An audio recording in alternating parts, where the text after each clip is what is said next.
বৃশ্চিক লগ্ন। বৃশ্চিক লগ্ন 2026 কেমন যাবে সেটা বলার আগে আমি একটা জিনিস বলে দিই। এদের মধ্যে কিন্তু কৌতূহল প্রচুর থাকে, রিসার্চ নিয়ে কাজ করার একটা তাগিদ থাকে, কোনো জিনিসের খুব গভীরে গিয়ে সেটা নিয়ে ভাবনা চিন্তা করার কিন্তু এদের মধ্যে একটা টেন্ডেন্সি দেখা যায়।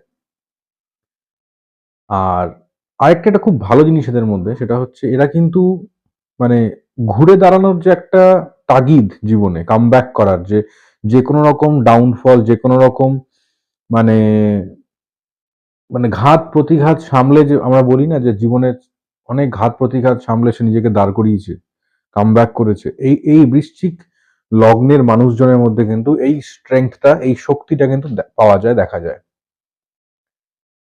তো এই বৃশ্চিকের কি হচ্ছে 2026-এ, প্রথম কথা চতুর্থ ঘরে রাহু ঢুকছে, মানে থাকবে, পঞ্চমে থাকবে শনি, আর অষ্টমে থাকবে বৃহস্পতি জুনের 1 তারিখ অবধি। তার পরবর্তী সময়টা মানে বাকি বছরটুকু থাকবে হচ্ছে নবমে, মানে ভাগ্যের ঘরে এক্সল্টেশনে থাকবে, মানে তুঙ্গস্থ অবস্থায় বৃহস্পতি থাকবে, এটা এক্সেলেন্ট পজিশন। এখানে যাদের হায়ার স্টাডিজ করার ইচ্ছা তারা করতে পারে, এখানে যারা বিদেশে গিয়ে পড়াশোনা করার ইচ্ছা তারা করতে পারে, তাদের সুযোগ আসার উচিত। শনি পঞ্চমে থাকলে যেটা হয়, ক্রিয়েটিভ ওয়ার্ল্ডের সঙ্গে যারা জড়িত, মানে ক্রিয়েটিভ সাইড, মানে ধরুন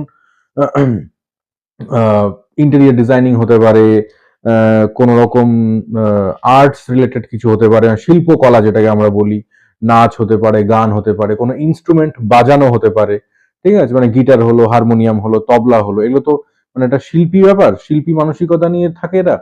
এই শিল্প রিলেটেড কোনো কিছু নিয়ে যদি কেউ কিছু করে সেখানেও কিন্তু উন্নতি আসবে। অনেকটা সাপোর্ট এখানে শনি মহারাজ এবং বৃহস্পতি দুজনে মিলে দেবে।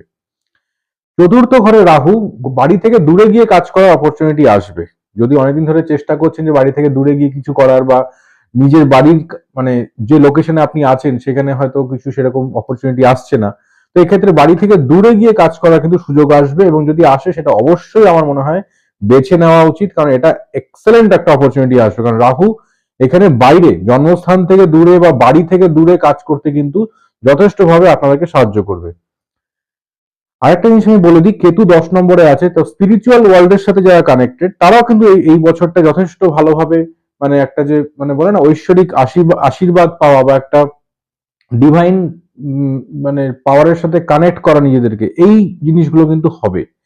সিম্পল রেমেডি, যারা বৃশ্চিক লগ্নের মানুষ চেষ্টা করুন শনিবার করে বা মঙ্গলবার করে হনুমান চালিসা পড়তে, বজরঙ্গলীকে কিছু ফুল, তুলসী, মিষ্টি এগুলো দিন, আর অ্যাটলিস্ট শনিবার করে মা কালীর দর্শন করুন।